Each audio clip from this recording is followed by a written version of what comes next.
The thunder rolled across the Virginia countryside like the voice of God himself, shaking the windows of the Blackwood plantation house until the glass rattled in their frames like chattering teeth. Lightning split the October sky in violent streaks, casting the master bedroom in stark momentary brilliance before plunging it back into shadow. In those brief illuminations, Seraphina stood motionless beside the four-poster bed, her dark hands folded before her pristine white apron, watching Master Cornelius Blackwood die. His body convulsed against the sweat-soaked sheets, limbs jerking in spasmodic rhythms that had nothing to do with any fever she had ever witnessed. Foam flecked his lips, pink-tinged and bitter-smelling, while his eyes rolled back to show only the whites. The sound that emerged from his throat was neither human nor animal, a wet, gurgling keen that rose and fell with each labored breath. Yet through it all, Seraphina remained perfectly still, her expression as serene as carved marble. She could still smell the herbs on her fingers. Oleander, foxglove, pokeweed berries, crushed to a fine paste, all mixed with honey from the plantation's own hives, sweetened further with molasses to mask the bitter tang that might have given her away. "Your medicine, Master Blackwood," she had whispered not 3 hours past, holding the wooden spoon to his fever-cracked lips with the same steady hand that had endured his blows for 27 years. "Drink it all down now, it'll help with the pain." And he had. God help him, he had drunk every drop. Another convulsion seized him, more violent than the last. His back arched clear off the mattress, tendons straining against his neck like ships, rigging in a storm. The carved mahogany headboard, imported at great expense from the Indies by slaves whose backs had been broken building his fortune, groaned under the force. His nightgown, finest Irish linen that cost more than most of his human property would earn in a lifetime, was now transparent with perspiration and other fluids she preferred not to contemplate. Seraphina stepped closer to the bed, her bare feet silent on the Persian rug. She had learned to move without sound long ago. Survival depended on it in this house. How many nights had she crept through these very corridors, summoned by his bell or his voice calling her name with that particular tone that made her stomach turn to ice? How many dawns had she limped back to the slave quarters, her dress torn, her spirit fractured a little more? 27 years, she murmured to the dying man, though she knew he could no longer hear her. 27 years of your hands on me, your commands, your cruelty. Her voice carried the soft cadence of the Virginia tidewater, musical and cultured. She had been taught to speak properly after all. A house slave must represent the family's refinement. "Did you think there would be no reckoning, Master? Did you think the Lord would let such wickedness go unpunished?" Lightning flashed again, and in its stark white glare she saw her reflection in the bedroom's gilt mirror. 43 years old, though she looked older. Her hair, once glossy black, now showed threads of silver beneath the modest head wrap. Her face bore the fine bones of her Cherokee grandmother, inherited through her mother's line. Though that heritage had been beaten out of her along with so much else. She was still handsome, and would be called beautiful if she were free, but there was something different in her eyes now, something that had crystallized over the long months of planning, hardening like river ice in winter. Master Blackwood's breathing grew more labored, each inhalation a wet rattle that spoke of lungs filling with fluid. She had researched the symptoms, carefully, reading from the medical books in his own library during those quiet afternoon hours when he napped off his liquor. Digitalis poisoning, the texts called it, though they used prettier names: foxglove tea, fairy fingers, dead man's bells. The plant grew wild in the woods beyond the tobacco fields, purple blooms nodding in the summer breeze like tiny church bells. She had harvested them at dawn, when the poison was strongest, crushing the leaves and flowers with a mortar and pestle stolen from the kitchen. The irony was not lost on her. He had always insisted that she tend his meals personally, prepare his tea just so, warm his brandy by the fire on winter evenings. "You have such gentle hands, Seraphina," he would say, his own hands wandering where they had no right to go. Such a delicate touch. Those same gentle hands had measured out his death with the precision of a chemist, calculating dosages based on his weight and constitution, with the cold efficiency he had shown when calculating the value of human flesh. She moved to the window, pushing aside the heavy velvet curtains to peer out at the storm. In the slave quarters, oil lamps flickered behind small windows, families huddled together against the wind and rain. They would be worried about Master Blackwood's illness, fearful of what his death might mean for their future. Would they be sold to settle his debts? Separated from their children, their spouses, their kin? The uncertainty would keep them awake, whispering prayers and fears in the darkness. But Seraphina felt no fear. Only a deep, abiding satisfaction that warmed her more thoroughly than any hearth fire ever could. Behind her, Master Blackwood's breathing stopped. She waited, counting heartbeats, her own, strong and steady, before turning back to the bed. His face had gone slack, the perpetual sneer of entitlement finally erased. His eyes stared sightlessly at the ceiling, reflecting nothing now but the lightning that continued to illuminate the room in stroboscopic flashes. She approached slowly, pulling a small mirror from her apron pocket. She held it beneath his nose for a full minute, watching for any sign of breath. Nothing fogged the glass. Cornelius Blackwood, master of 400 souls, owner of 3,000 acres of Virginia tobacco land, heir to a fortune built on human misery, was dead. Seraphina smiled for the first time in years. She set about her duties with practiced efficiency. First she closed his eyes, pressing his lids down with fingers that had once caressed his brow in feigned tenderness. Then she straightened his limbs, folding his hands across his chest in an attitude of peace he had never granted others in life. The nightgown would need to be changed before the doctor arrived, something more dignified for the master of the house. She selected his finest silk, the one reserved for special occasions, and dressed him with the same care she had shown his living body. All the while her mind raced ahead to the days that would follow. There would be a viewing, of course. The neighboring plantation families would come to pay their respects. The Ashworths from Willowbrook, the Pembertons from Cedar Grove, the Grimwalds from Thornfield Manor. They would arrive in their finest. Carriages, dressed in mourning black that cost more than most people's annual wage, speaking in hushed tones about what a great man he had been, what a pillar of the community, what a tragic loss, and she would serve them. That was her role after all. The dutiful house slave, grieving for her beloved master, eager to comfort his friends in their time of sorrow. She would prepare elaborate meals, pour expensive wines, light candles in the dining room where they would feast and drink and share their memories of Cornelius Blackwood's generosity. The thought made her smile widen. Oh, she would serve them. All right. She would serve them something very special indeed. Thunder crashed overhead so close that the entire house shuddered. In the brief silence that followed, she heard footsteps on the stairs, hurried, worried. The other house slaves, no doubt, came to check on their master's condition. She would have to perform now, play the part they expected, the faithful servant, distraught by her master's passing.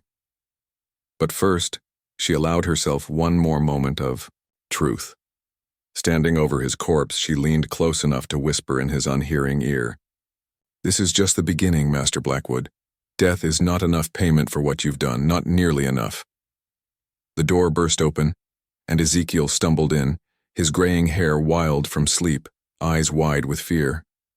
Behind him came Cordelia, the cook wringing her hands in her apron, and young Tobias, barely 16 and still learning the brutal mathematics of survival in the big house. "Miss Seraphina," Ezekiel gasped, seeing her standing by the bed. "We heard the master crying out, and then—" His words died as he saw the still form beneath the sheets. Seraphina turned to face them, and in the space of a heartbeat her expression transformed. The cold satisfaction vanished, replaced by wide-eyed shock and carefully crafted grief. Her hands flew to her throat in a gesture of feminine distress. "Oh, Ezekiel," she cried, her voice breaking with precisely the right note of despair. "He's gone.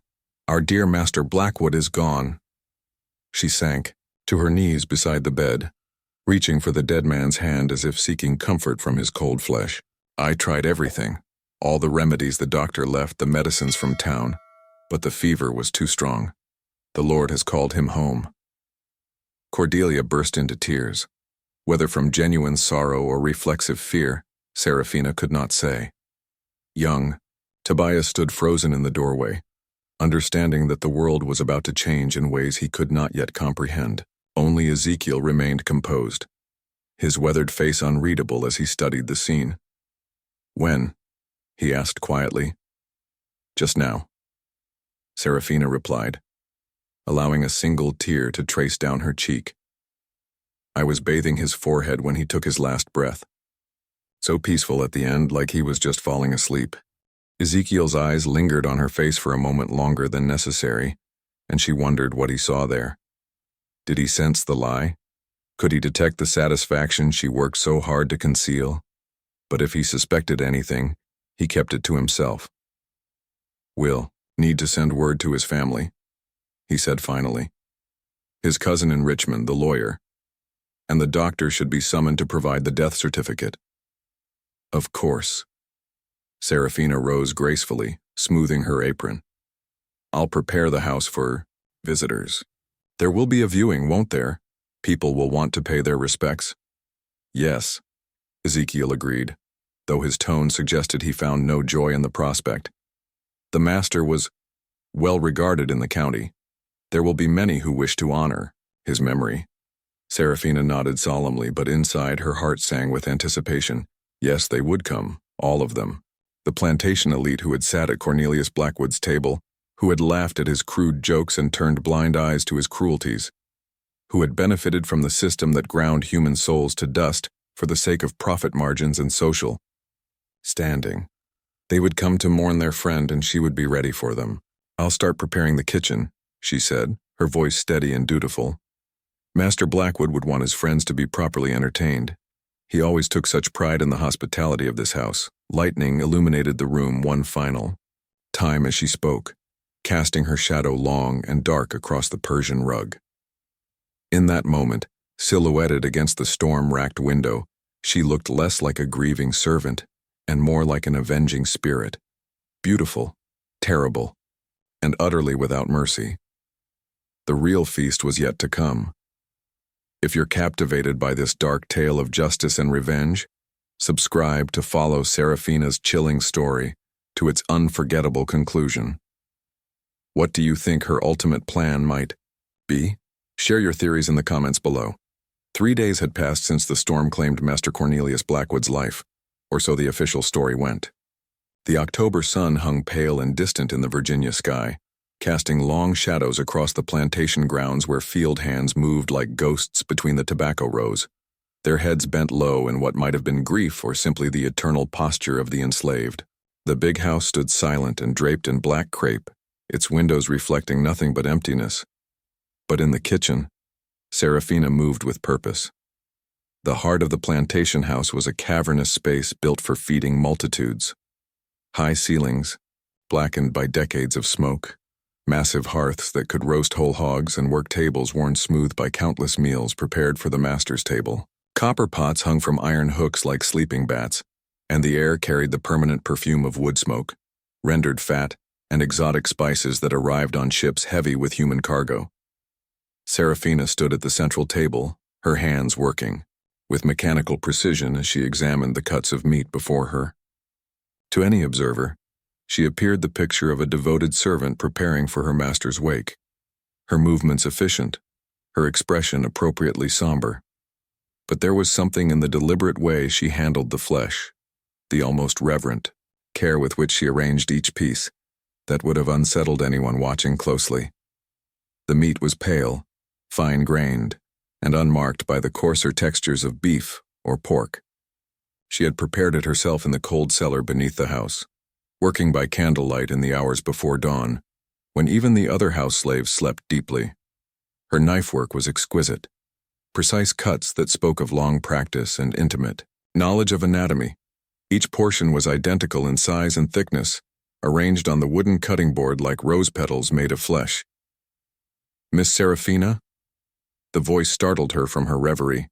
She looked up to find Cordelia hovering in the doorway, her dark face creased with worry lines that seemed to have deepened overnight. The cook was a substantial woman, built broad and strong from years of lifting heavy pots and kneading endless loaves of bread. But now she appeared somehow diminished, as if the master's death had leached away her vitality. "Yes, Cordelia?" Seraphina's voice was perfectly modulated, betraying nothing of her inner thoughts. "The Reverend Whitmore is here to discuss the funeral arrangements. He's asking to speak with you about the refreshments for after the service." Cordelia's eyes drifted to the meat on the cutting board and she frowned slightly. "What cut is that? I don't recognize it." Seraphina's hands stilled for the briefest moment before resuming their work. "Special preparation," she said smoothly. "From the smokehouse, I thought something unique would be appropriate for such an occasion. Master Blackwood always appreciated fine dining." Cordelia stepped closer, her frown deepening. In 40 years of cooking for the Blackwood family, she had prepared every conceivable cut of meat: beef from the plantation's own cattle, pork from the smokehouse, venison from the master's hunting expeditions, even exotic fowl imported from Charleston for special occasions. But this meat was unlike anything she had seen before.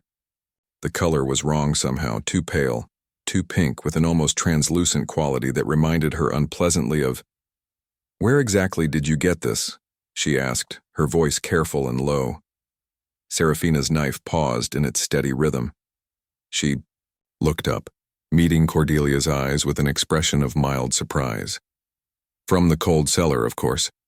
Master Blackwood had it specially ordered from Richmond before he took ill. He was planning a grand dinner party for his birthday next month."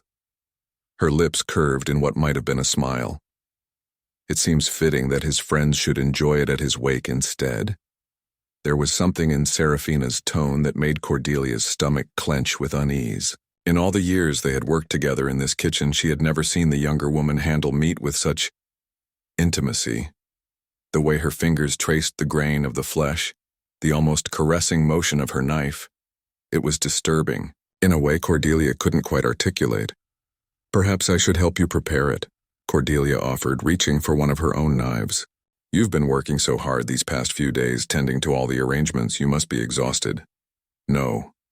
The word came out sharper than Seraphina intended, causing Cordelia to freeze mid-reach. Quickly, she softened her tone. "Thank you, but this is something I must do myself. Master Blackwood was very particular about his food, you know. He trusted me to prepare his meals just as he liked them." Her hands resumed their careful work. "I want everything to be perfect for his final gathering." Cordelia withdrew her hand slowly, studying Seraphina's profile in the morning light that filtered through the kitchen windows. There was something different about her, something that had changed since the night the master died. She moved with the same quiet efficiency as always, spoke with the same cultured tones, but there was an undercurrent of, what? Satisfaction? Anticipation? It was like looking at a familiar room and sensing that someone had moved the furniture even though everything appeared to be in its proper place. "Miss Seraphina," Cordelia said carefully, "you know you can tell me if something's troubling you. We've worked together a long time. We're like family here in the big house." The knife in Seraphina's hand stilled completely. For a moment, the only sound in the kitchen was the distant lowing of cattle and the whisper of wind through the open windows. When she looked up, her eyes held depths that Cordelia had never seen before. Dark waters that seemed to reflect things that had no names. "Family," Seraphina repeated, her voice soft as silk. "Yes, we are like family, aren't we, Cordelia? The kind of family where some members own others, where some members can do whatever they please to others and call it love, where some members lie bleeding in the darkness while others sleep peacefully in silk sheets." She turned back to her work, the knife beginning its rhythm again. That kind of family. A chill ran down Cordelia's spine that had nothing to do with the October air. She had heard whispers, of course. Every slave on the plantation knew why. Master Blackwood summoned certain women to the big house at night.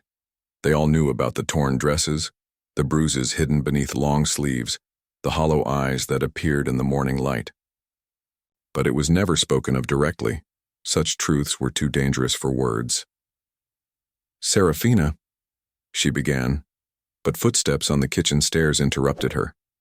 Ezekiel descended from the main house, his dignified bearing unable to quite mask the weariness that seemed to have settled into his bones.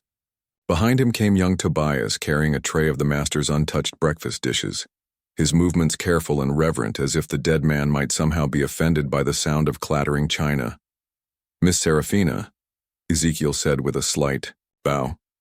"Reverend Whitmore is ready to see you now. He's in the master's study reviewing the funeral arrangements." She nodded, wiping her hands on a clean towel before untying her apron. "Of course. Cordelia, would you mind watching the kitchen while I'm gone? Don't let anyone disturb my preparations." The emphasis on the last word was subtle but unmistakable.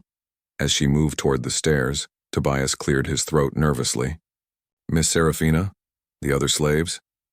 They're asking questions about what's going to happen to us now, whether we'll be sold or—" He trailed off, unable to voice the deeper fears that haunted them all. Seraphina paused, one hand on the stair rail. When she turned back, her expression was almost gentle. "Tell them not to worry, Tobias. Everything is going to change very soon, but not in the way they fear." She smiled, and for a moment she looked like the woman she might have been in another life, another world. "Tell them to trust me. Can you do that?"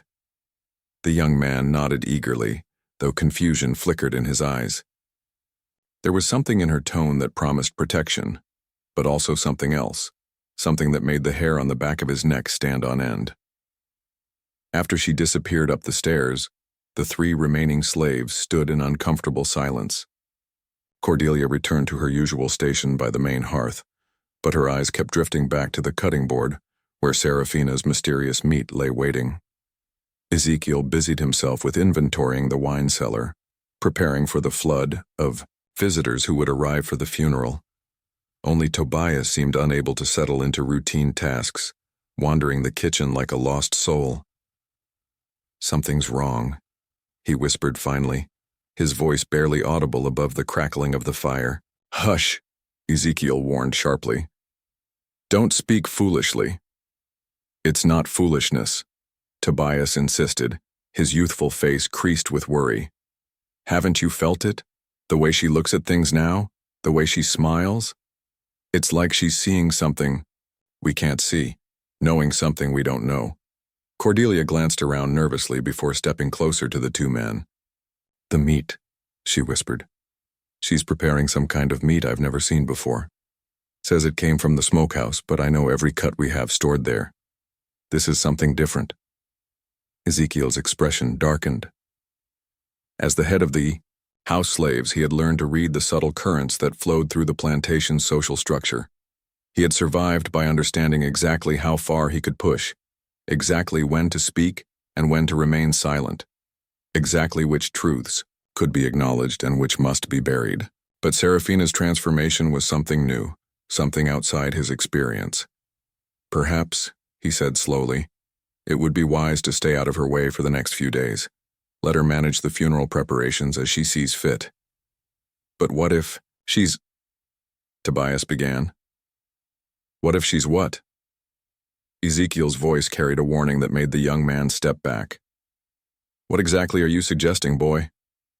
Tobias looked between the 2 older slaves, reading the fear in their faces that they were too experienced to voice. In this house, paranoia was a survival skill, but so was knowing when not to ask questions that might have dangerous answers. "Nothing," he said finally. "I'm not suggesting anything." Above them, they could hear the murmur of voices as Seraphina met with the Reverend. Her tones were perfectly respectful, appropriately grief-stricken, as she discussed flower arrangements and hymn selections and the proper etiquette for a plantation master's funeral. But if they had been able to see her face, they might have noticed that her eyes never quite matched her words, holding secrets that would have sent them running into the tobacco fields and never looking back. By afternoon, carriages began arriving from neighboring plantations. The Ashworths came first in their elegant landau, Nathaniel resplendent in his black frock coat despite the heat, his wife Evangeline draped in mourning silk that probably cost more than most slaves would see in a lifetime. They were followed by the Pembertons, Isadora magnificent in her grief, her husband Thaddeus appropriately solemn, and then the Grimwalds, whose ancient family name opened doors throughout Virginia society. Seraphina greeted each family personally, her demeanor perfectly calibrated to their expectations. She was the loyal house slave, devastated by her master's passing but determined to honor his memory through impeccable service. She accepted their condolences with gracious dignity, assured them that Master Blackwood had spoken of them fondly in his final hours, and promised that the wake would be a fitting tribute to such a great man.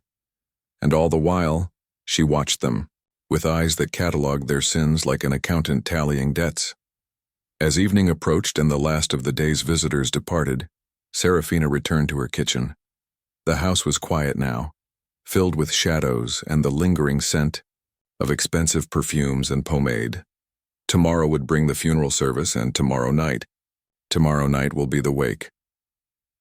She approached her cutting board where the pale meat still waited, now glistening slightly in the lamplight. With reverent care she began to season each piece: salt from the Caribbean, pepper from the Indies, herbs grown in the plantation's own garden. Her movements were almost ritualistic, each spice applied with the precision of a priest conducting a sacred ceremony. In the hearth, she had built a fire of applewood and hickory, the flames dancing in patterns that seemed to whisper promises of justice. The roasting pan was her finest, copper imported from France, large enough to feed a dozen guests with room to spare.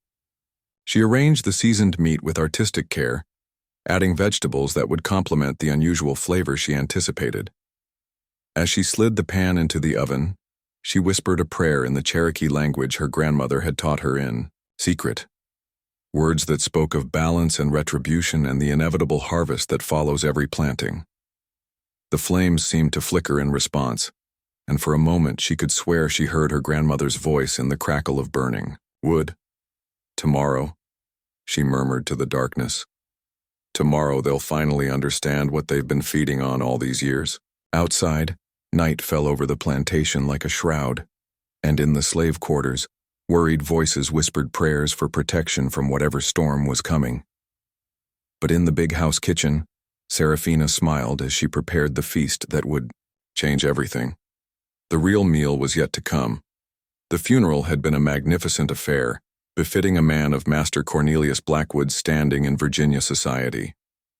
Reverend Josiah Whitmore had delivered a stirring eulogy in the plantation's small chapel, speaking eloquently of the deceased's generosity, his devotion to family values, and his contributions to the prosperity of the Commonwealth. The gathered mourners, plantation owners, merchants, politicians, and their elegantly dressed wives had nodded solemnly as the Reverend painted a portrait of Christian virtue that bore little resemblance to the man Seraphina had known. Now, as twilight painted the October sky in shades of blood and gold, those same mourners gathered in the Blackwood mansion's grand dining room for the wake. The chamber was a monument to wealth built on human suffering: crystal chandeliers that caught the candlelight like trapped stars, mahogany furniture crafted by skilled artisans whose freedom had been sold to pay for such luxuries, and portraits of Blackwood ancestors whose fortunes had been carved from the backs of the enslaved. Seraphina moved through the assembled guests like a shadow given substance, her movements fluid and silent as she served wine and arranged place, settings with mechanical precision. She had dressed for the occasion in her finest black dress, the one reserved for the most formal events, its severe lines emphasizing the sharp angles of her face and the unsettling intensity of her dark eyes. To the casual observer, she appeared the epitome of the devoted house slave, grief-stricken but determined to honor her master's memory through perfect service. But those who looked closely might have noticed the almost predatory grace with which she moved, the way her gaze lingered on each guest as if cataloging their sins. Nathaniel Ashworth sat at the head of the table, having assumed the role of unofficial host in Master Blackwood's absence. His florid face was flushed with wine and the heat of the room, his thick fingers drumming impatiently on the mahogany surface as he regaled his companions with tales of their departed friend's business acumen. Cornelius had the finest eye for horseflesh in 3 counties, he declared, his voice carrying the authority of a man accustomed to being heard, and for human stock as well. Never saw him make a bad purchase at the auction block. His wife Evangeline tittered behind her fan, a delicate sound that masked the steel beneath her magnolia-sweet exterior. Such a tragedy that he never married, she sighed. He would have made some fortunate lady a devoted husband.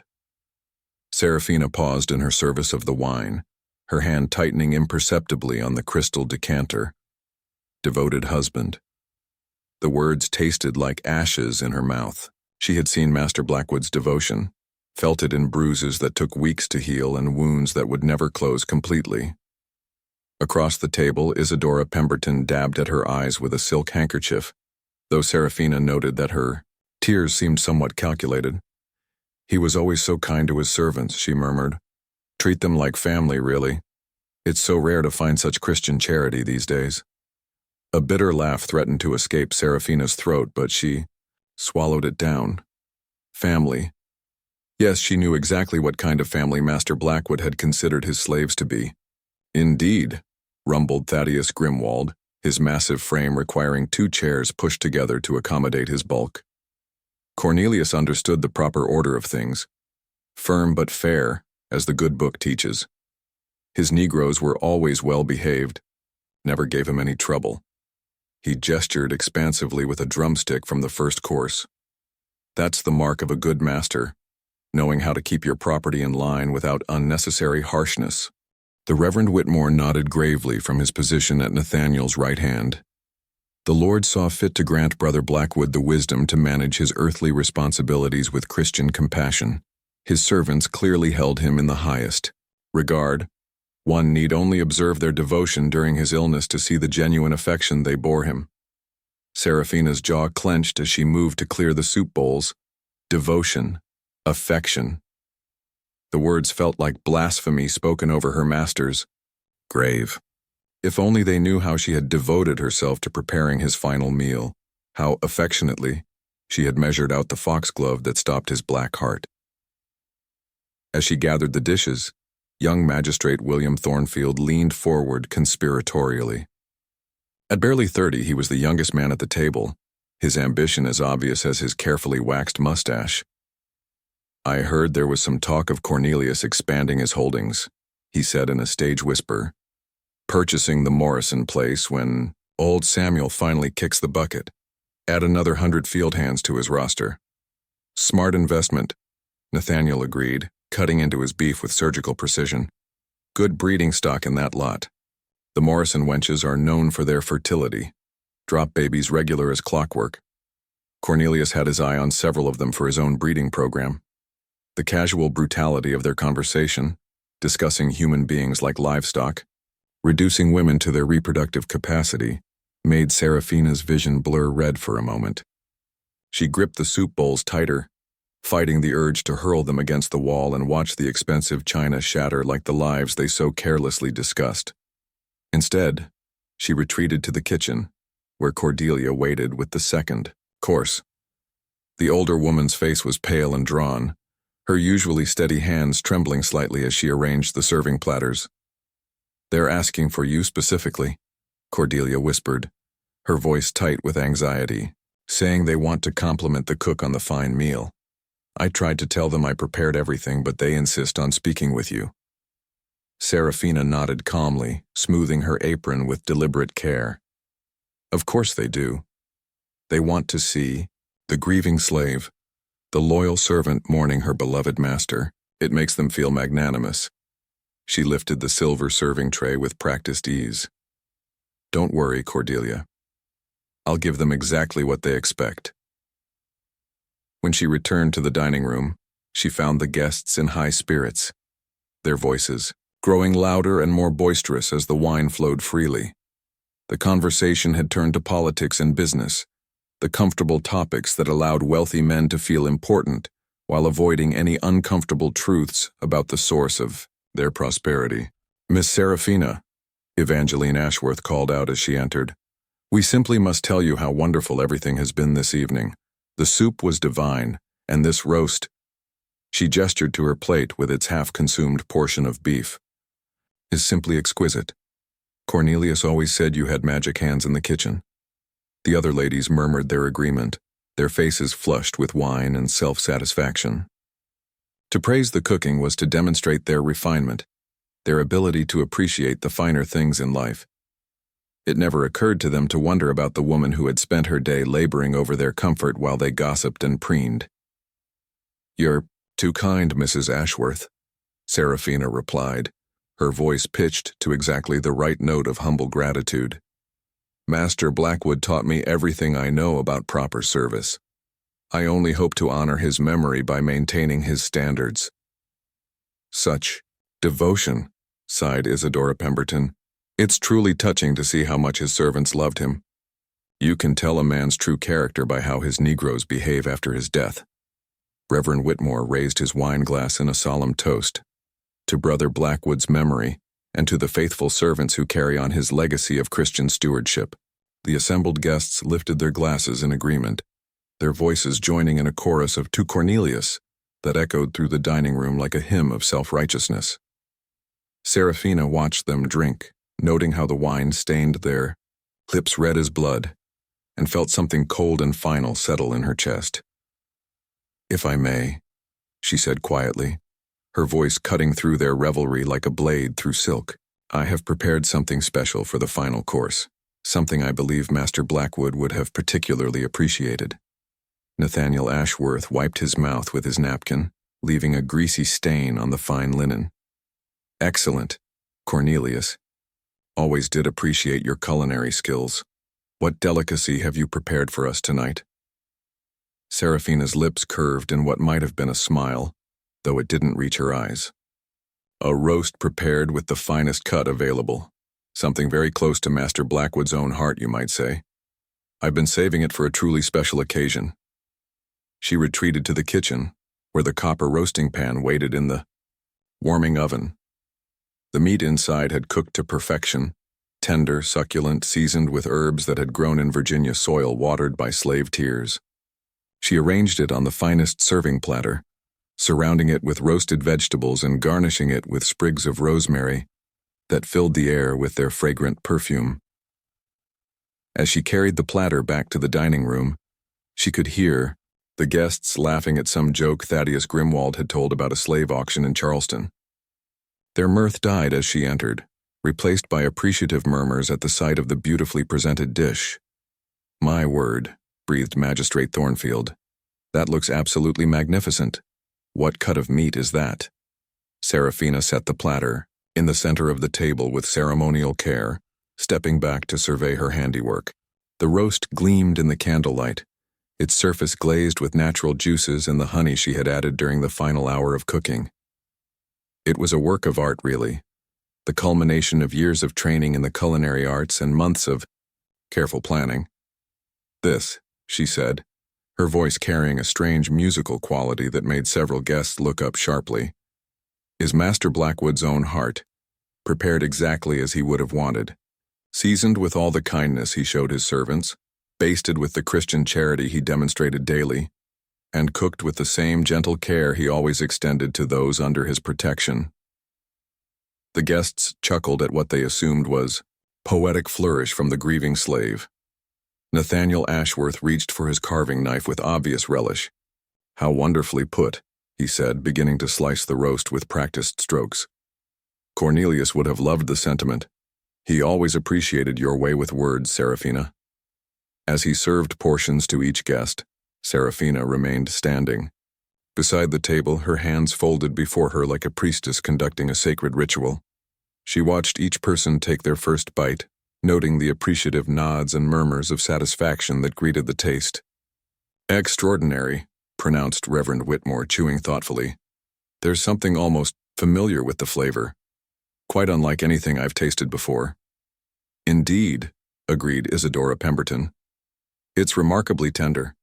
It almost melts on the tongue." Thaddeus Grimwald had already finished his portion and was reaching for seconds. "Cornelius always did have the finest table in the county. This is absolutely delicious, girl. You've outdone yourself." Seraphina felt a warm glow, of satisfaction spread through her chest as she watched them eat. They consumed the flesh with the same casual entitlement with which they had consumed everything else. The labor of slaves, the profits from human misery, the very souls of those they claimed to own. How fitting that they should literally feast on the heart of the man who had embodied their system of cruelty. "I'm so pleased you're enjoying it," she said, her voice soft as silk and twice as deadly. Master Blackwood always said that a proper meal should nourish both body and soul. He believed in giving his guests exactly what they deserved. As the evening wore on and the wine continued to flow, the conversation grew more animated. The guests shared their fondest memories of their departed friend, his business acumen, his social graces, his unwavering commitment to the proper order of Southern society. They spoke of him as a pillar of the community, a gentleman of the old school, a man who understood his responsibilities to both his social equals and his human property. And through it all, Seraphina served and cleared and poured, moving like a dark angel through their revelry. She listened to their praise of Master Blackwood's virtue, their fond recollections of his kindness, their certainty that he had earned his place in heaven through a lifetime of Christian living. Each word was like a physical blow, but she absorbed them all with the same stoic endurance that had carried her through 27 years of abuse. When the last plate was cleared and the final toast proposed, the guests began to take their leave. They praised Seraphina effusively for the magnificent meal, pressing coins into her palm as tips and assuring her that Master Blackwood would have been proud of her service. Some even patted her shoulder in a gesture they no doubt considered kindly, their wine-stained fingers leaving brief impressions on her black dress. As the carriages rolled away into the night, their lanterns disappearing one by one down the long drive, Seraphina stood in the dining room surrounded by the detritus of their feast. Empty wine bottles, crumb-scattered plates, and the picked clean bones of the roast that had once been her master's heart. The room reeked of expensive perfume, spilled wine, and the lingering aroma of well-seasoned meat. She began to clear the table with methodical precision, stacking plates and gathering silver with the same careful attention she had shown in preparing the meal. Each movement was deliberate, ritualistic, as if she were dismantling an altar after a particularly satisfying sacrifice. Tomorrow the guests would return to their own plantations, their own slaves, their own comfortable certainties about the natural order of the world. They would remember this evening as a fitting tribute to their departed friend, a perfect example of Southern hospitality and Christian fellowship. They would never suspect that they had participated in the most intimate act of communion possible, consuming the very essence of the man they claimed to honor. But Seraphina would know, and in knowing, she had found a form of justice that transcended anything the law or society could provide. She had fed them their own sin, made them accomplices in their own moral corruption, forced them to literally digest the heart of their cruelty. As she extinguished the candles one by one, plunging the dining room into darkness, she whispered, a final prayer of gratitude to whatever dark gods had guided her hand. The first phase of her revenge was complete, but the feast was far from over. The tension builds as Seraphina's dark plan unfolds. What do you think will happen when the truth is revealed? Subscribe to continue following this chilling tale of justice and revenge, and share your thoughts on Seraphina's actions in the comments below. The evening should have ended with satisfied guests departing into the Virginia night, their bellies full and their consciences clear. Instead, something had gone wrong with the natural order of their farewell ritual. As Magistrate William Thornfield reached for his coat in the front hall, he paused, his hand frozen halfway to the garment. His face had taken on a peculiar pallor and beads of perspiration dotted his carefully waxed mustache despite the October chill. "I say," he muttered, pressing a hand to his stomach. "I'm feeling rather odd." Reverend Whitmore, who had been pontificating about the beauty of the evening's tribute to their departed friend, stopped mid-sentence. He too looked suddenly unwell, his florid complexion taking on a greenish tinge that clashed violently with his clerical black. "Perhaps it was the richness of the meal," he suggested weakly. Such fine cooking can sometimes overwhelm the constitution. But it wasn't illness that was affecting the gathered mourners. It was something far more insidious, a growing sense of unease that seemed to emanate from the very walls of the plantation house. The shadows in the corners appeared darker somehow, more substantial, as if they were listening. The portraits of long-dead Blackwood ancestors seemed to watch with knowing eyes, their painted faces bearing expressions of terrible anticipation. Seraphina moved among them like a wraith, ostensibly helping with coats and calling for carriages. But there was something different in her demeanor now. The mask of servile grief had begun to slip, revealing glimpses of something far more dangerous beneath. Her movements had acquired a predatory grace, and when she smiled, which she did frequently, it never quite reached her eyes. "Perhaps," she said, her voice carrying clearly through the suddenly hushed hallway, "the gentlemen and ladies would care to retire to the parlor for a final toast? I have prepared something special, a digestive that Master Blackwood was particularly fond of.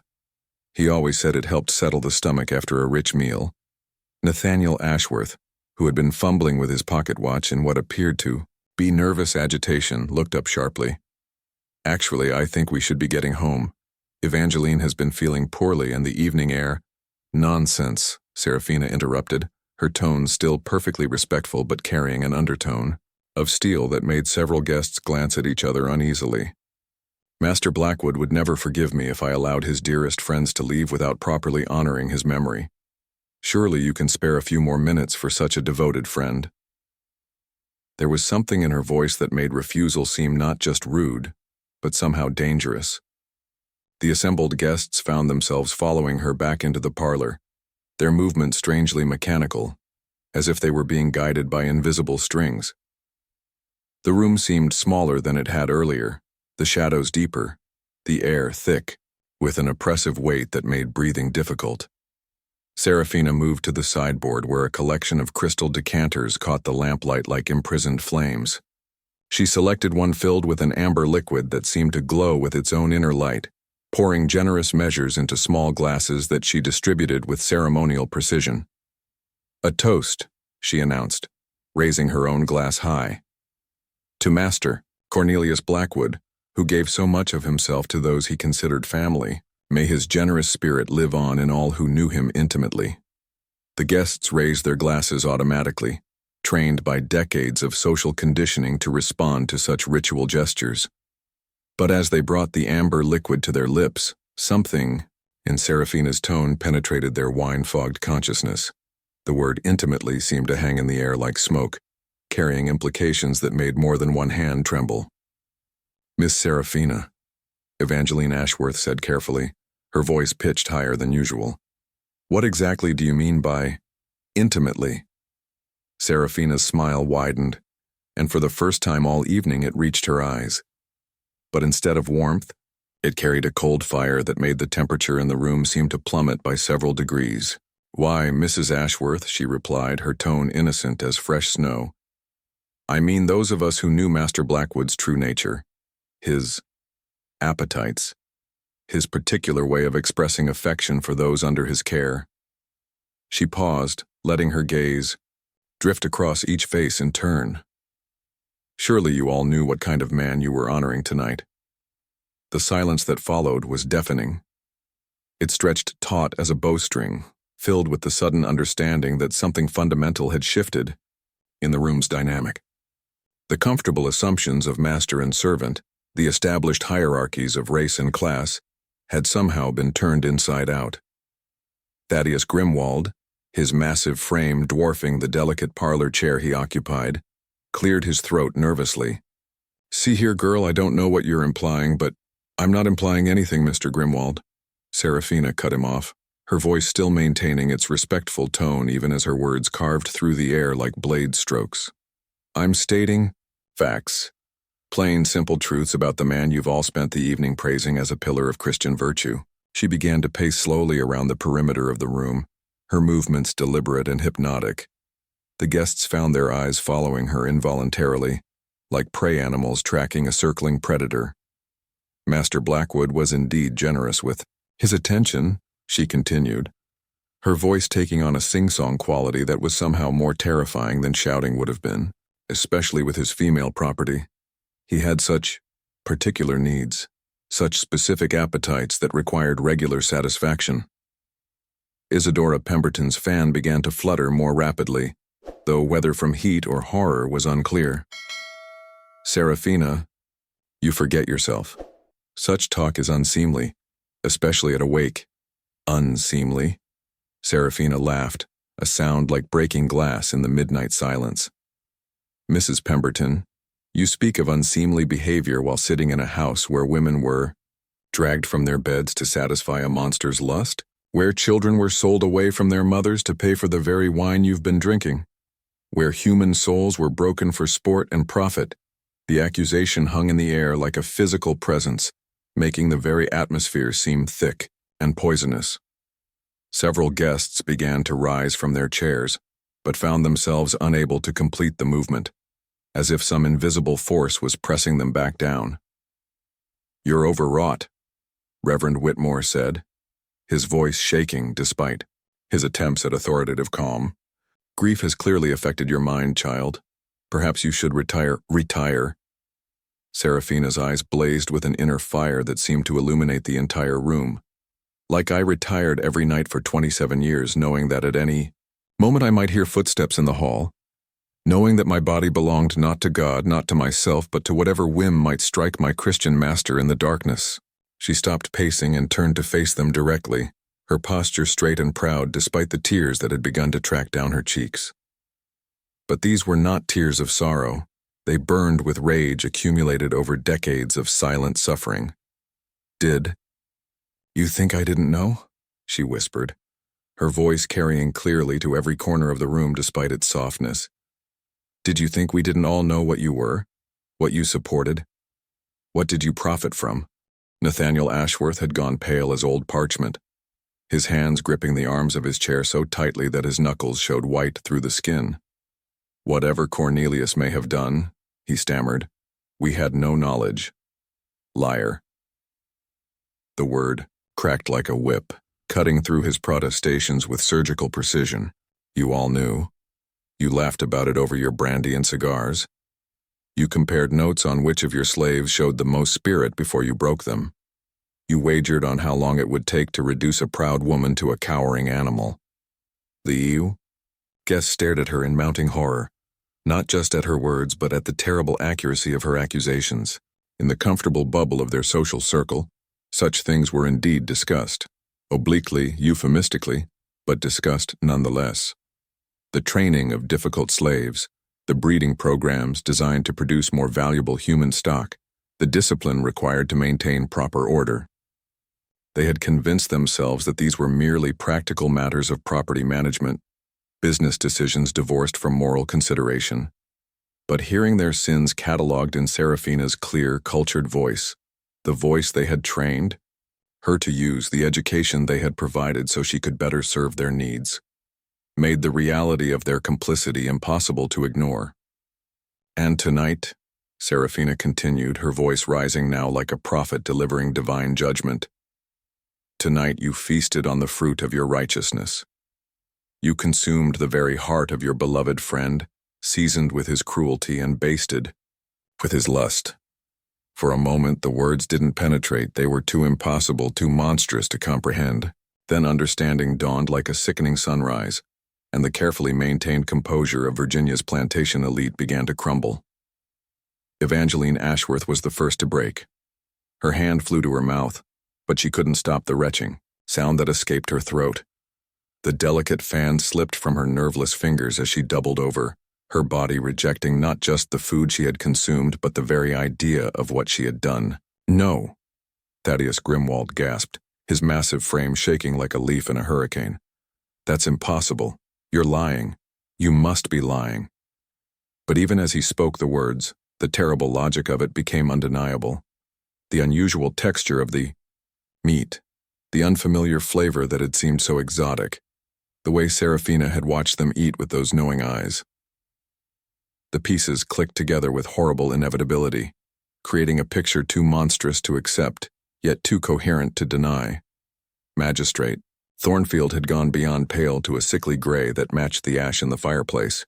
His carefully waxed mustache trembled as he pressed both hands to his stomach, feeling the weight of his sins literally digesting within him.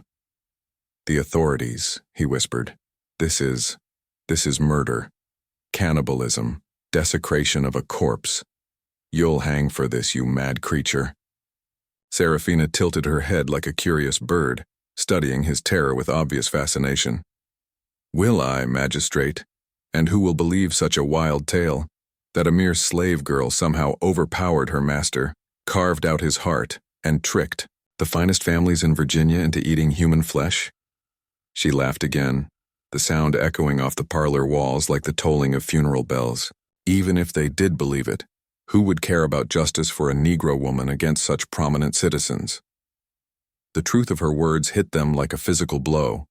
The very system that had protected their crimes, that had allowed them to brutalize human beings with impunity, would also protect her. No court in Virginia would take the word of white plantation owners claiming they had been tricked into cannibalism by their own slave. The story was too incredible, too damaging to their social standing, too revelatory of their own moral bankruptcy.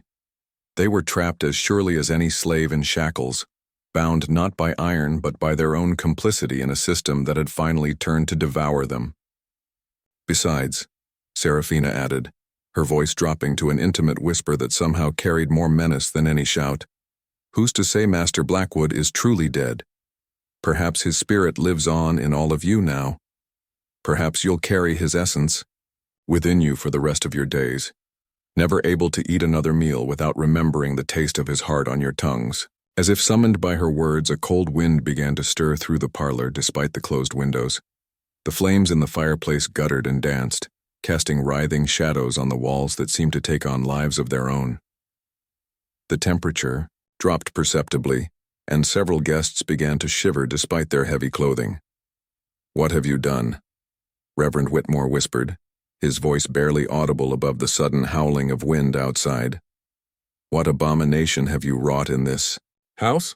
Seraphina smiled, and in that expression reflected all the accumulated rage and pain of generations of enslaved women who had suffered in silence, who had endured the unendurable, who had been forced to smile and serve and submit while their very souls were devoured by monsters who called themselves Christians. "I have given you communion," she said simply. "I have made you one with your master, united you with his spirit in the most intimate way possible. You wanted to honor his memory?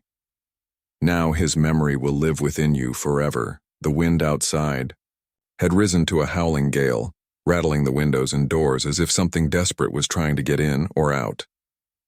The guests huddled together in their chairs, no longer the confident arbiters of Virginia society, but terrified children faced with forces beyond their comprehension. And in the center of it all stood Seraphina, no longer a slave but something far more dangerous, a force of retribution that had been building for 27 years, finally unleashed upon those who had thought themselves untouchable. The feast was far from over. The parlor had become a prison of shadows and whispered horrors. What had begun as a genteel gathering to honor a departed friend had transformed into something from the darkest recesses of human nightmare. The very air seemed to pulse with malevolent energy, thick and oppressive as molasses, making each breath a struggle against forces that defied rational explanation. Magistrate Thornfield lurched to his feet, his face a mask of desperate authority, trying to reassert itself against the supernatural chaos that had engulfed the room. "This is madness," he declared, his voice cracking like thin ice under pressure. "I don't care what devilry you've conjured here, woman. You are still property of this estate, and I have the authority." His words died in his throat as the portrait of Master Cornelius Blackwood above the mantelpiece began to bleed. It started as a thin red line trickling from the painted eyes, but quickly became a crimson cascade that splattered onto the marble hearth below with the sound of heavy raindrops. The oil paint seemed to liquefy and run, transforming Blackwood's stern visage into a grotesque parody of grief, or perhaps revelation. The other portraits followed suit, generations of Blackwood ancestors weeping tears of blood that stained their ornate frames and pooled on the Persian carpet beneath. Evangeline Ashworth screamed, a sound that shattered the oppressive silence like crystal against stone. She pressed herself back into her chair as if trying to disappear entirely, her earlier composure completely shattered. "The paintings," she gasped. "Dear God in heaven, the paintings are bleeding." But Seraphina remained untouched by the supernatural, chaos swirling around her, standing in the center of the room like the eye of a hurricane. Her dark skin seemed to absorb the flickering lamplight, making her appear less like a woman and more like a shadow given form and purpose. When she spoke, her voice carried harmonics that resonated in frequencies beyond normal human hearing. "You speak of authority, Magistrate Thornfield?" she asked, her tone conversational despite the madness surrounding them. "What authority could you possibly have over one who has already died and been reborn in the flames of righteous vengeance?" As if responding to her words, the temperature in the room plummeted further. Frost began to form on the windows despite the October warmth outside, creating intricate patterns that looked disturbingly like screaming faces pressed against the glass. The guest's breath became visible in the suddenly arctic air, small puffs of vapor that seemed to take on lives of their own, swirling and dancing in patterns that hurt to look at directly. Thaddeus Grimwald, his massive bulk shaking with cold and terror, tried to force his way toward the door. But as his hand touched the brass handle, he jerked back with a cry of pain. The metal had become so cold it burned, leaving the outline of his fingers seared into his palm like a brand. "The door," he whimpered. "It won't open. We're trapped." "Not trapped," Seraphina corrected gently. "Invited to stay for the remainder of the evening's entertainment. Master Blackwood was always such a gracious host. Surely he wouldn't want his dearest friends to leave before the festivities were complete." Reverend Whitmore had fallen to his knees, his clerical training warring with the evidence of his senses. He clutched his prayer book to his chest like a shield, mumbling Latin verses in a voice that grew more desperate with each passing moment. "Exorcizamus te, omnis immundus spiritus," he chanted, the ancient words of banishment seeming to echo strangely in the supernatural atmosphere. "In nomine Patris, et Filii, et Spiritus Sancti." Seraphina turned her attention to him, and her smile was gentle as a mother regarding a confused child. "Your Latin is excellent, Reverend," she observed. "But tell me, what spirits are you trying to banish? The ghost of Master Blackwood, whose heart beats now in your veins? Or perhaps the spirits of all those souls you helped send to early graves with your sermons about Christian submission and holy obedience?" The prayer book slipped from the Reverend's nerveless fingers as her words struck home. For 40 years he had preached from his pulpit about the divine order that placed some men above others, that sanctified the ownership of human souls as part of God's plan. He had blessed the whips and chains, consecrated the auction blocks, and told the enslaved that their suffering was a pathway to heavenly reward. Now, faced with the true cost of his complicity, his faith crumbled like sand. I was following Scripture," he whispered. "The good book says—" "The good book says many things," Seraphina interrupted, her voice taking on the cadence of a street preacher. "It says, whatsoever ye would that men should do to you, do ye even so to them. It says, inasmuch as ye have done it unto one of the least of these, my brethren, ye have done it unto me." But somehow those verses never made it into your sermons. "Did they, Reverend?" The bleeding portrait seemed to nod in agreement, their painted faces now bearing expressions of terrible accusation. The very walls of the parlor began to weep, dark stains spreading across the expensive wallpaper like bruises on pale skin. The sound was barely audible, a whispered susurrus that might have been wind through leaves or the final exhalations of the dying. Nathaniel Ashworth, his earlier bluster completely deflated, had begun to rock back and forth in his chair like a child seeking comfort. "This isn't real," he muttered over and over. "Hallucinations, mass hysteria. There's a rational explanation for all of this." "Is there, Mr. Ashworth?" Seraphina asked, moving closer to his chair with steps that made no sound on the carpet. "How do you rationally explain the taste of human flesh that still lingers on your tongue? How do you logically dismiss the weight of Master Blackwood's heart settling in your stomach like a stone of judgment?" She knelt beside his chair, bringing her face level with his, and when she spoke again, her voice carried the accumulated pain of generations. For 27 years I endured his touch. 27 years of being summoned to this house in the dark hours, of having my body used and discarded like a piece of broken crockery. 27 years of watching other women, girls, some of them barely past childhood, suffer the same fate. Her hand reached out to touch his cheek, and where her fingers made contact, Ashworth's skin began to burn with an inner fire that left no mark but caused excruciating pain. And through it all, you and your friends sat at his table, drank his wine, and congratulated him on his fine management of his property. You knew what he was doing. You all knew. Isadora Pemberton had begun to weep, her carefully applied cosmetics running in dark streams down her cheeks. We couldn't interfere, she sobbed. It wasn't our place. The law, society, the natural order. The natural order? Seraphina's laugh was like the sound of ice cracking on a frozen pond. Mrs. Pemberton, let me show you the natural order. She rose to her feet and spread her arms wide, and the very fabric of reality seemed to bend around her. The parlor walls became transparent, revealing not the Virginia countryside beyond, but something far more terrible, a vast panorama of suffering that stretched back through generations. The guests could see it all now. The slave ships packed with human cargo, the auction blocks where families were torn apart, the fields where people worked until they died, the quarters where children were born into bondage and women were brutalized, in the name of property rights. But more than that, they could feel it. The fear, the pain, the despair, the gradual erosion of hope that came with the understanding that there would be no rescue, no justice, no end to suffering except death.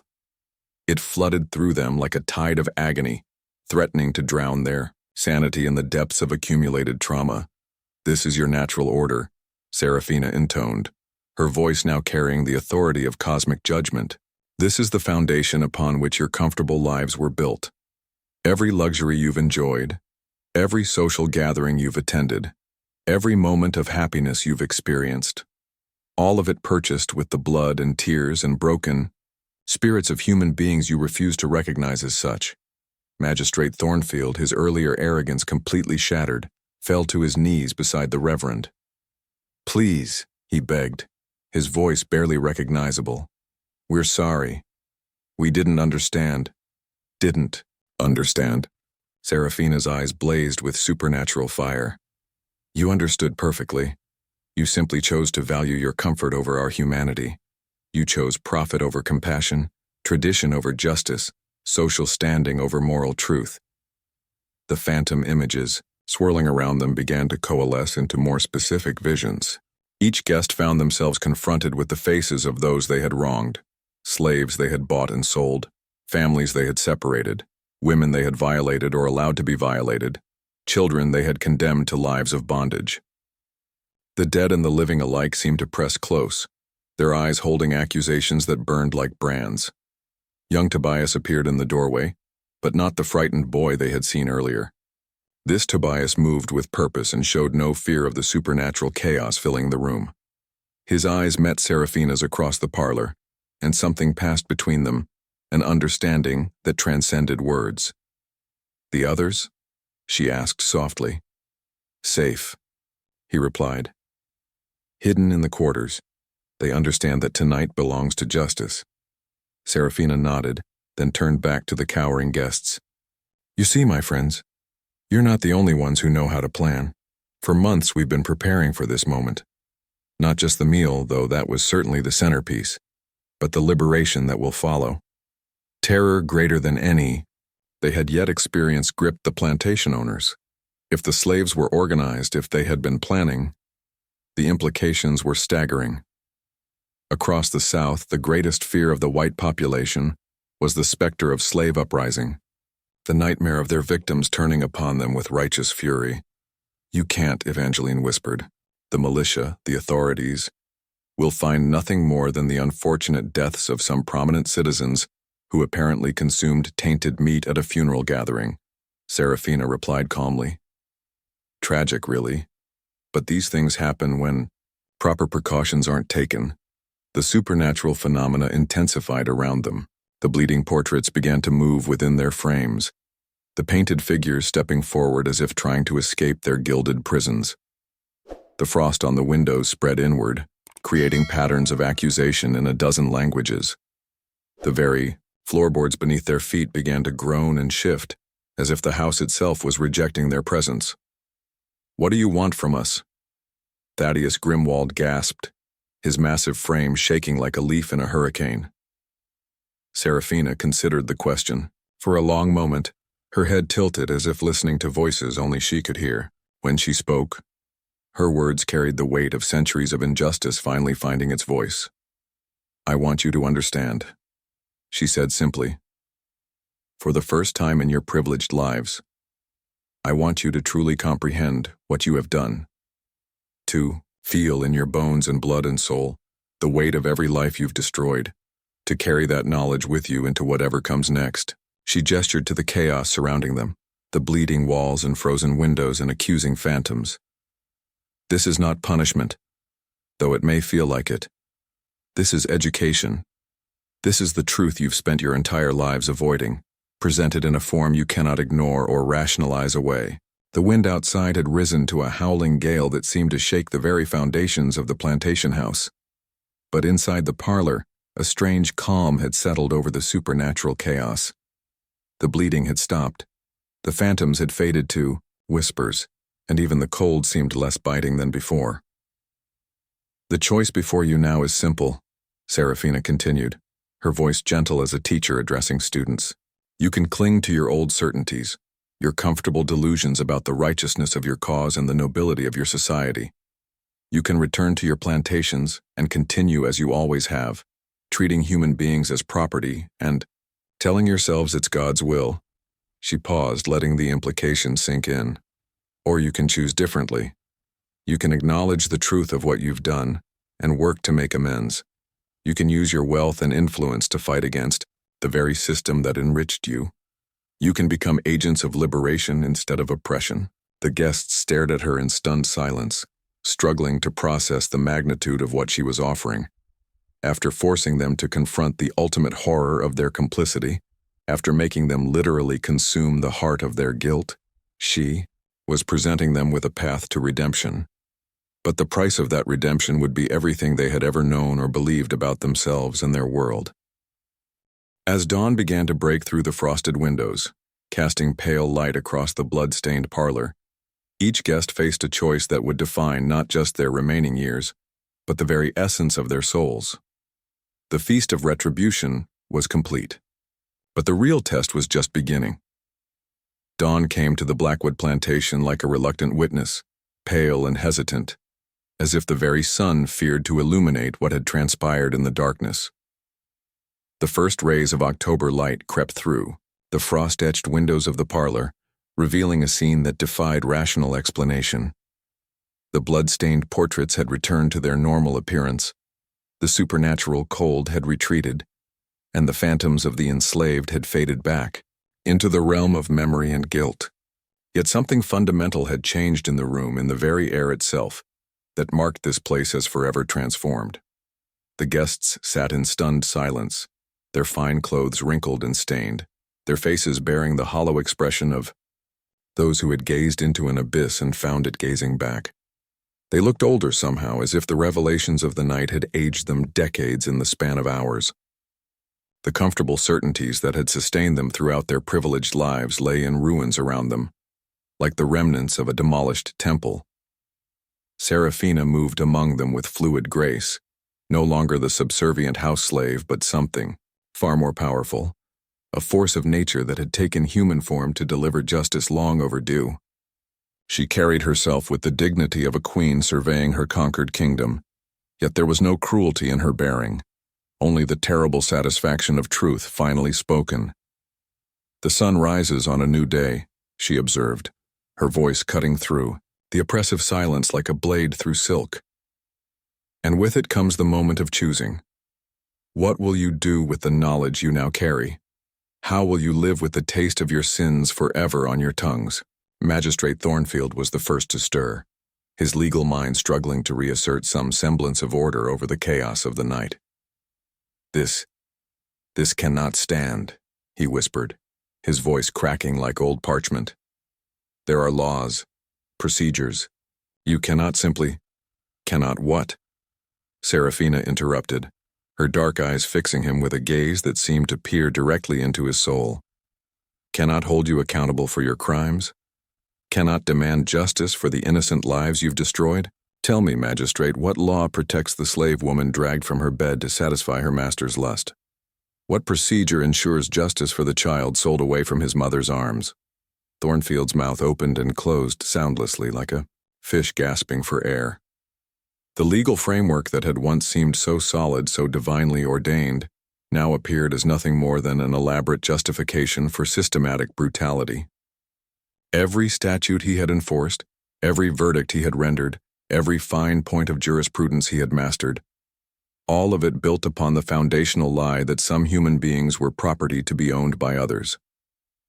Reverend Whitmore slowly rose, from his knees, his prayer book still clutched in his trembling hands. "What you've shown us," he said, his voice barely above a whisper, "if it's true, if we have truly been such monsters." He looked around the room as if seeing it for the first time. "How can there be forgiveness for such sins?" "Forgiveness," Seraphina repeated thoughtfully, as if tasting the word. "An interesting concept, Reverend. For 27 years I was told to forgive my master's trespasses, to turn the other cheek when he struck me, to offer Christian charity to the man who treated me like an animal." She smiled, but there was no warmth in it. "Perhaps the question is not whether you can be forgiven, but whether you deserve to be." Evangeline Ashworth had been weeping silently throughout the night, her tears cutting tracks through the powder and rouge that had once made her the belle of Virginia society. "We didn't know," she sobbed. "We couldn't have known it was so terrible." "You knew," Seraphina replied with gentle finality. "Perhaps not the specifics, but you knew. Every time you heard a scream in the night and chose not to investigate. Every time you saw fresh bruises on a servant's face and asked no questions. Every time you attended a slave auction and watched families torn apart for your entertainment. You knew, but knowing was inconvenient, so you chose not to understand." The truth of her words settled over the assembled guests like a shroud. They had indeed known on some level that they had spent decades suppressing. The sounds that came from the slave quarters after dark, the hollow-eyed women who served their meals with mechanical precision, the children who disappeared from the plantation, ledgers with clinical notation, sold to settle debts. They had constructed elaborate mental barriers to avoid confronting the reality of their participation in systematic horror. Nathaniel Ashworth suddenly lurched forward, retching violently onto the Persian carpet. But what came up was not the contents of his stomach. It was something darker, more viscous, that seemed to move with a life of its own before dissolving into the expensive fibers. "Get it out," he gasped. "Dear God, get it out of me." "It will never come out," Seraphina informed him with clinical detachment. "Master Blackwood's heart beats within you now, and with it, the knowledge of every life he destroyed, every woman he violated, every child he sold, every soul he crushed. You will carry their memory until your dying day." Young Tobias appeared in the doorway again, but this time he was not alone.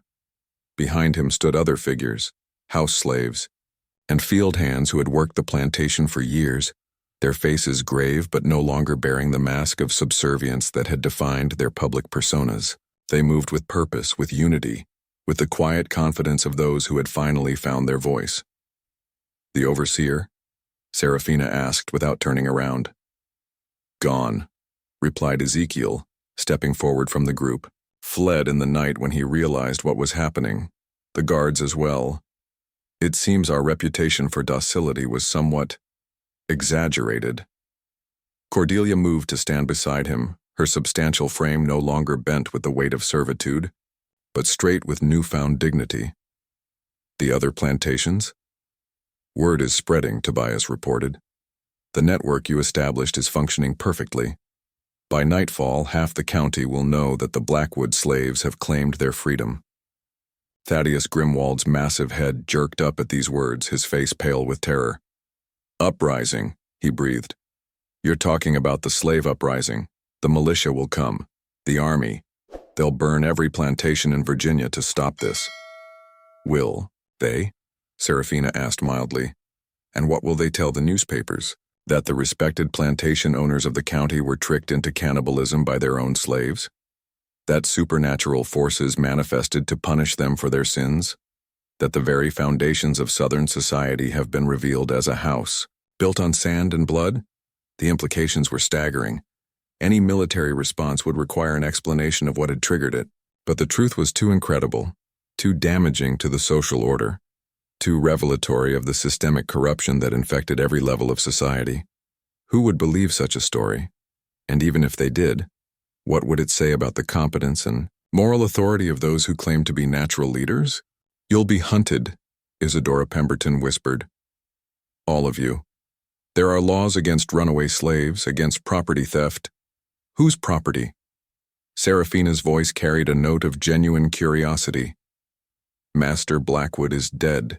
His estate is entangled in legal proceedings that could take years to resolve. His overseer has fled. His guards have abandoned their posts. By what authority can anyone claim ownership over human beings who have simply walked away from an unguarded plantation? She gestured to the assembled former slaves, each one standing tall with the dignity of the free. Besides, we're not running away. We're simply relocating to places where our labor will be compensated fairly, where our families can remain together, where our children can learn to read and write and dream of futures beyond bondage. The Underground Railroad. The guests understood now that what they were witnessing was not a spontaneous uprising, but the culmination of years of careful planning. Networks of safe houses, prepared identities, financial resources carefully accumulated over time. The very system that had underestimated the intelligence and organizational capacity of the enslaved had made their liberation possible. The authorities won't simply let this stand, Magistrate Thornfield insisted, though his voice lacked conviction. There are larger forces at work here.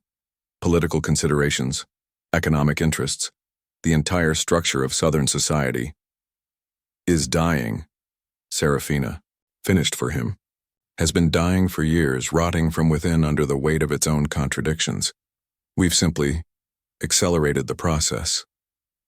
She moved to the window, gazing out at the plantation grounds where free men and women were already at work dismantling the physical symbols of their bondage. The slave quarters were being emptied, their occupants gathering possessions for the journey ahead. In the distance, smoke rose from several locations, not the smoke of destruction, but of purification, as the tools of oppression were consigned to flame. What happens to us? Reverend Whitmore asked, his voice small and lost. If we remain silent about tonight, if we say nothing of what occurred here, then you return to your plantations and your comfortable lives, Seraphina replied without turning from the window. You continue to profit from human misery, to justify slavery with scripture and law, to sleep peacefully in beds built on foundations of bone and blood. Nothing changes, except that now you know exactly what you are. She turned back to face them, and in her eyes was reflected all the accumulated pain of centuries of bondage finally given voice. Or you can choose differently. You can use your wealth and influence to hasten the end of this abomination. You can work for abolition, for compensation to those you've wronged, for a society built on human dignity rather than human ownership. The choice hung in the air between them like smoke, acrid and inescapable. They could feel the weight of Master Blackwood's heart within them, a constant reminder of their complicity in evil. But they could also sense something else, an opportunity for redemption that would require the complete destruction of everything they had once believed about themselves and their world. And if we choose wrongly? Nathaniel Ashworth asked. Seraphina's smile was gentle but implacable. Then you will live with the consequences of that choice. You will taste Master Blackwood's heart in every meal you eat. You will feel his presence in every breath you take. You will carry the weight of every life you could have saved but chose not to, until the day you die." She gestured to her companions, and they began to file out of the parlor with quiet dignity. "The choice is yours," she said as she reached the doorway. "But choose quickly. Dawn is breaking, and with it comes a new world. You can be part of building it, or you can be buried beneath its foundations." As the last of the former slaves departed, the plantation owners found themselves alone in the blood-stained parlor. Outside, they could hear the sounds of organized departure. Wagons being loaded, horses being hitched, families gathering for the journey to freedom. The Blackwood plantation, which had stood for nearly a century as a monument to human exploitation, was dying around them. One by one they began to leave. Some would return to their own plantations and attempt to resume their former lives, though they would find the taste of Master Blackwood's heart made every meal an ordeal. Others would struggle with the terrible knowledge they now carried, eventually, finding ways to work against the very system that had enriched them. But all of them would remember this night for the rest of their lives. They would remember the feast where they consumed their own sins, literally and metaphorically. They would remember the woman who had served them truth disguised as hospitality, justice presented as a meal. And they would understand, finally, and forever, that every comfortable lie has its price, and that price is always paid in the currency of human souls. Seraphina was the last to leave the plantation house. She stood for a moment in the doorway, looking back at the parlor where she had served the most important meal of her life. Then she stepped out into the dawn light, a free woman walking toward a horizon bright with possibilities. Behind her, the great house stood empty, its windows staring blindly across tobacco fields that would soon lie fallow. The Blackwood plantation had served its final guests, hosted its last gathering, and witnessed its final act of hospitality. The feast was over, but its taste would linger forever. The haunting conclusion to Seraphina's tale of justice and revenge is complete. Her final act of communion has changed everything. But what do you think the true legacy of this dark feast will be? Subscribe for more stories that explore the hidden corners of history, and share your thoughts on this chilling tale of supernatural justice in the comments below.